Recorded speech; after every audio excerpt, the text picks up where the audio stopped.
Buenos días mis queridos estudiantes, bienvenidos a su clase de Química General y hoy vamos a tocar un tema muy importante y es un tema que se puede relacionar mucho con las situaciones que se nos presenten en la vida, como lo es los tipos de enlaces que se presentan en la química como tal, en química orgánica, en química inorgánica. Recuerden que pueden existir tres tipos de enlaces muy comunes y es lo que siempre van a estar sus profesores hablando con ustedes, que son los enlaces iónicos, covalentes y metálicos. Normalmente siempre podemos relacionarlos con muchísimas cosas muy importantes como es las relaciones entre las personas. Y hay una imagen muy bonita que se la voy a colocar aquí en este momento, que esa imagen relaciona, digamos que esa parte de la interacción entre personas, más que todo en la parte amorosa, con el término de los dos enlaces más importantes como lo son el iónico y el covalente. Siempre a mis estudiantes les trato de mencionar eso para que lo lleven a un contexto y siempre lo recuerden de esa manera, también con el término de electronegatividad. Para entender un poquito sobre los enlaces iónicos, covalentes y metálicos, debemos entender un poquitico acerca de la tabla periódica y de la división que tiene ella entre los elementos metálicos y no metálicos. Recuerden que ustedes pueden buscar en internet división de la tabla periódica entre metales y no metales y les puede salir una tabla como esta en donde les muestren la escalerita que divide los metales y los no metales. ¿Por qué? Porque las relaciones entre esos átomos van a determinar el tipo de enlace que tienen. ¿Cómo así? Vamos a analizar esta parte. El enlace iónico es un enlace muy característico entre compuestos denominados metales más no metales. Esta parte de los enlaces iónicos, que son entre elementos metálicos y no metálicos, los elementos metálicos tienen una peculiaridad y es que a ellos les gusta, digámoslo así, regalar el electrón. Ellos son los que dan, en esa parte del enlace ellos son los que dan. Mientras que los no metales, ellos les gusta, digamos que aceptar ese electrón, aceptar el electrón. Entonces, en este tipo de relaciones, yo siempre lo relaciono con el tipo de parejas tóxicas, por decirlo así, en donde una persona siempre es la que da a la otra y la otra simplemente recibe. Los enlaces iónicos en las personas puede ser así. Entre las personas siempre tiene que haber una cooperación, pero en los enlaces químicos como el iónico, uno solo es el que da el electrón para formar el enlace o la unión. En este caso, el metal es el que tiende a regalar ese electrón para formar el enlace y el no metal, por su parte, simplemente lo recibe. Ese tipo de dar y recibir electrones va a formarme unas características en cada uno de los compuestos. Por ejemplo, si vamos a trabajar con un metal como el átomo de sodio y un no metal como el átomo de cloro, cuando el átomo de sodio en su amabilidad le entrega ese electrón al átomo de cloro, él se vuelve en carga positiva, es decir, se vuelve un ion denominado normalmente catión por ser carga positiva. Mientras que el cloro, al recibir ese electrón que le regala el átomo de sodio, él se carga negativamente, o sea que ese ion se vuelve un anión de carga negativa. Esa parte hablamos de iónicos. ¿Por qué? Porque se forman iones. Normalmente son en estado sólido, pero por ser unos enlaces bastante sencillos en agua tienden a disociarse bastante rapidito, formándome iones como tal. Entonces, al unir estos dos compuestos, metales con no metales, va a darse ese tipo de relación que normalmente en estructura de Lewis, que es uno de los temas que ya hemos tratado antes, la relación va a ser así.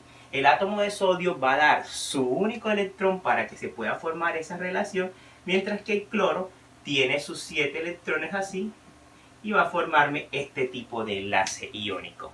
En términos numéricos es muy importante analizar porque muchísimas preguntas del ICFES tienden a utilizar este tema para confundirlo.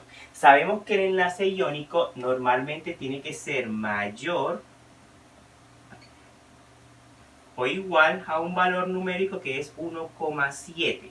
Entonces, a veces en el ICFES tienden a colocarles valores numéricos entre los átomos que se van a unir para ver si usted determina el enlace iónico o el enlace covalente. Y después vamos a hacer una serie de ejercicios para recordar esto y vayamos poniéndonos un poquito en sintonía cómo pueden ser las preguntas de tipo ICFES en relación con este tipo de enlaces. Entonces, esto es a nivel del enlace iónico. ¿Qué pasa en la parte covalente? La parte covalente es un poquito diferente a esta porque la unión de los enlaces covalentes se van a hacer simplemente entre los no metales. Solamente se van a unir no metales y esos no metales pueden ser iguales o pueden ser diferentes. Pero en esta parte de los enlaces covalentes hay algo muy bonito y es que en ellos cada uno de ellos lo que hace es compartir sus electrones. Ahí ninguno va a decir, no, yo te doy, tú me das. No, en esa parte digamos que es una relación muy bonita, es algo como las parejas son relaciones estables en donde ambos comparten las cosas. Entonces, en términos químicos, los enlaces covalentes son enlaces en donde se comparten electrones mutuamente para lograr la estabilidad. Por ejemplo, si vamos a trabajar con el cloro, que es un no metal, vamos a analizarlo. El cloro es un átomo que él tiene 7 en su capa de valencia. Entonces, él solamente le faltaría 1 para llegar y cumplir la regla del octeto, es decir, los 8 electrones. Entonces viene otro cloro por acá y él le dice, ah no, si a ti te falta 1, entonces yo te comparto y cada uno quedamos con 8 y 8 y logramos la estabilidad del gas noble. Entonces los enlaces covalentes se diferencian del enlace iónico primero por los tipos de enlace, los tipos de átomos, es decir, no metales acá y aquí metales y no metales. Y segundo, en el tipo de relación que posee, es decir, aquí comparten y aquí más que todo uno coge y uno lo arranca y uno recibe. Entonces eso es algo que tenemos que tener en cuenta. En términos numéricos, observamos que el covalente tiene que ser menor a 1,7. Y más adelante podríamos ver que esa división se da en covalente polar y covalente no polar con términos numéricos. Pero de manera general, si el valor numérico entre los dos átomos es menor a 1,7, estamos hablando de un enlace de tipo covalente. Están compartiendo. Los enlaces metálicos, pues como su nombre lo indica, se dan entre compuestos metálicos. Y al hablar de compuestos metálicos, estos metales tienden a unirse más que todo en nubes en varios átomos de metales al mismo tiempo con el fin de producir algo muy importante que es las propiedades que tienen los metales como la conducción del calor o la electricidad. Por ejemplo, el átomo de sodio, para unirse en esto, cada uno se forma en forma iónica y cada uno de ellos tiende a, digamos que a regalar ese átomo que posee. Es decir, si somos 8 sodios y los 8 sodios tenemos un electrón disponible, cada uno de ellos regala ese electrón para que ellos estén andando y entre todos compartamos los 8 electrones. Y eso le da una propiedad muy importante a los metales y es que ellos tienden a conducir la electricidad, sabiendo que conducir electricidad, simplemente electricidad es movimiento de electrones y eso es algo muy importante y característico de los metales. También los podemos encontrar en el cobre o en el hierro, en cualquier tipo de metal que son muy buenos conductores de la electricidad. Entonces, aquí los enlaces metálicos simplemente se dan entre ellos mismos. Los enlaces covalentes como tal, ellos se dan entre no metales y tienen un valor numérico que es menor a 1,7. Mientras que en los enlaces iónicos su valor numérico es mayor o igual a 1,7 y se dan entre elementos metálicos y no metálicos muy importantes en la tabla periódica.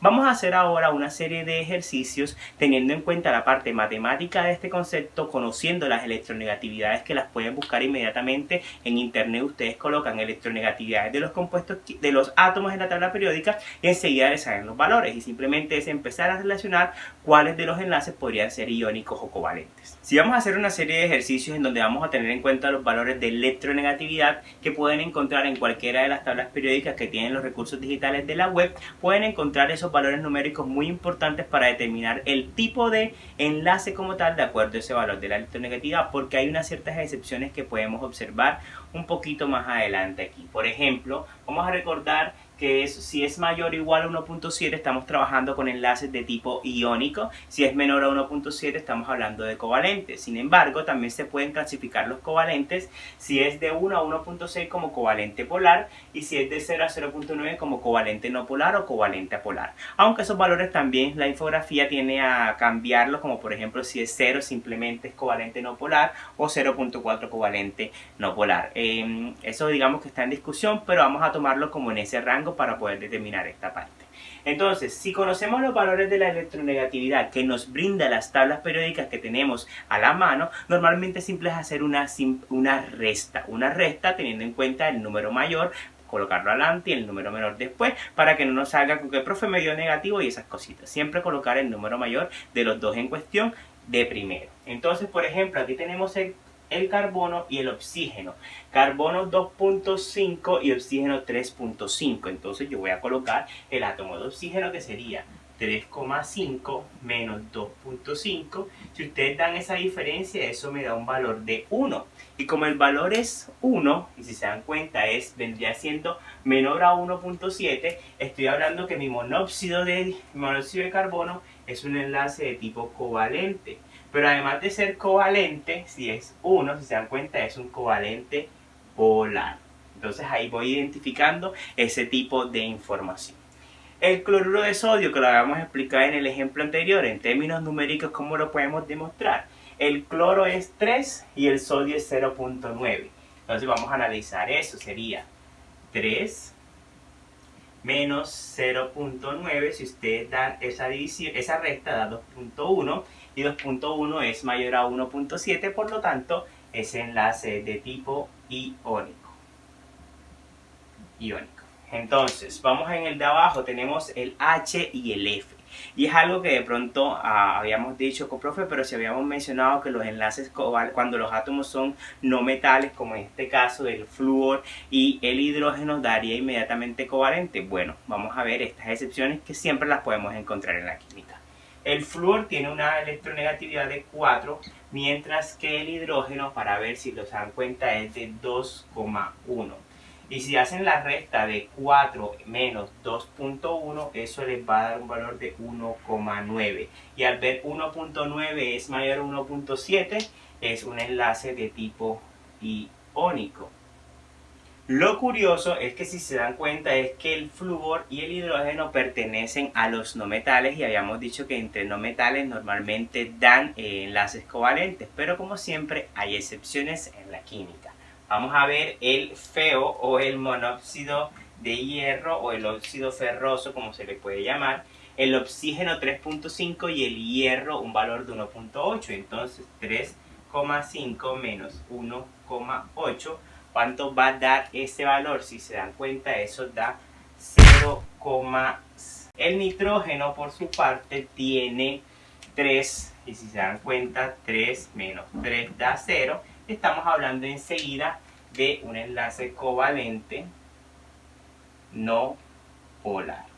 Y así podríamos analizar que todos los que son igualitos, como por ejemplo el oxígeno, que sería 3.5 menos 3.5, 3,5 menos 3,5, eso me da un valor de 0, estaríamos hablando también de un covalente no polar. El HCl va a tener una peculiaridad, y es que, a ver, el cloro tiene 3, mientras que el hidrógeno tiene 2.1. El hidrógeno sería 2.1, dame un valor de 0.9 y 0.9 es menor a 1.7 y me daría esta peculiaridad que puede ser un covalente. Puede ser, en este caso, según mi tabla, es no polar, pero si se darán cuenta, él es covalente polar cuando lo analicemos de una mejor manera en términos de estructura. Fíjense que el HCl es similar al HF, pero la diferencia es muchísimo más grande. Entonces aquí estos dos, si me dan covalentes al ser compuestos no metálicos diferentes, pero estos acá son compuestos no metálicos diferentes, pero el valor de la electronegatividad me dice que como tal es un compuesto iónico y este es covalente. En estos dos ejercicios que tenemos acá abajo, en donde observamos esos numeritos en los subíndices y tendemos a confundirnos o tengo que restar dos veces, no tenemos que prestar atención en esa parte, porque vamos a analizar es el enlace entre el átomo de oxígeno y el átomo de sodio. No importa que esté dos veces el átomo de sodio o aquí esté tres veces el átomo de oxígeno, simplemente vamos a analizar los enlaces entre los dos átomos. Por eso vamos a analizar esta parte que sería el oxígeno 3.5 menos el sodio que es 0.9, eso da un valor de 2.6 y 2.6 es mayor a 1.7, por lo tanto este es un enlace de tipo iónico. Acá abajo observamos que el azufre y el oxígeno tienen los valores de 3.5 menos 2.5, eso va a dar un valor de 1 y 1 vendría siendo menor a 1.7, por lo cual eso será un enlace covalente. Entonces podemos analizar esa parte de los enlaces iónicos y covalentes sabiendo el término de electronegatividad, que lo podemos encontrar en las tablas periódicas que se nos den en todos los recursos digitales o la que tengamos a la mano. Deberán tener en cuenta esta parte de los conceptos de los tipos de enlaces iónicos y covalentes. En la mayoría de las pruebas de estado les puede salir esta pregunta y pueden inmediatamente ahorrarse demasiado tiempo haciendo simplemente una resta entre estos dos átomos que lo pongan en cuestión. Normalmente el IFE les va a dar una tabla con esos valores numéricos, así que no es necesario que se los tengan que aprender. Y bueno, muchísimas gracias por ver este video, manito arriba si te gustó, suscríbete en el canal, sígueme en las demás redes sociales donde hablo muchísimas cosas interesantes de la química y podemos estar en contacto para asesoría y nos vemos en una próxima clase.